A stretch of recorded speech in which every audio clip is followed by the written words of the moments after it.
নমস্কার বন্ধুরা। মুখে ব্রণ উঠলে মুডটাই খারাপ হয়ে যায়, তাই না? কোথাও বেরোতে ভালো লাগে না, আয়নার সামনে দাঁড়ালেই বিরক্তি। কিন্তু জানেন কি, আপনার ঘরেই আছে এমন ব্রণ কমানোর দারুণ সহজ উপায়। চলুন আজ সেগুলোই জানি, একদম সহজ, সস্তা আর ঘরোয়া উপায়। প্রথম উপায়, হলুদ আর মধু। 1 চিমটে হলুদ নিন, তার সঙ্গে 1 চামচ মধু মেশান। এই পেস্টটা ব্রণের উপর লাগিয়ে রাখুন 10 থেকে 15 মিনিট। তারপর হালকা গরম জল দিয়ে ধুয়ে ফেলুন। হলুদ জীবাণু মারে আর মধু ত্বককে নরম করে। দ্বিতীয় উপায়, নিম পাতা। 5-6টা নিম পাতা ভালো করে কেটে বেটে নিন, সরাসরি ব্রণের উপর লাগান। 20 মিনিট পর ধুয়ে ফেলুন।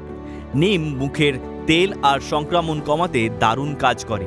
তৃতীয় উপায়, টমেটোর রস। একটা টমেটোর রস বের করে নিন, কটন দিয়ে ব্রণের জায়গায় লাগান। 10 মিনিট পর ধুয়ে ফেলুন। টমেটো মুখের অতিরিক্ত তেল কমাতে সাহায্য করে। চতুর্থ উপায়, অ্যালোভেরার জেল। বাড়িতে অ্যালোভেরা গাছ থাকলে তো কথাই নেই। সরাসরি জেল বার করে রাতে ঘুমানোর আগে লাগান। সারা রাত রেখে দিন, ব্রণ শুকোতে সাহায্য করে, দাগ ছোপও কমাতে সাহায্য করে। কিছু দরকারি টিপস মনে রাখতেই হবে। মুখে বারবার হাত দেবেন না। খুব তেল মশলা খাওয়া কমাতে হবে। দিনে অন্তত 8 থেকে 10 গ্লাস জল পান করতে হবে। মুখ পরিষ্কার রাখতে হবে।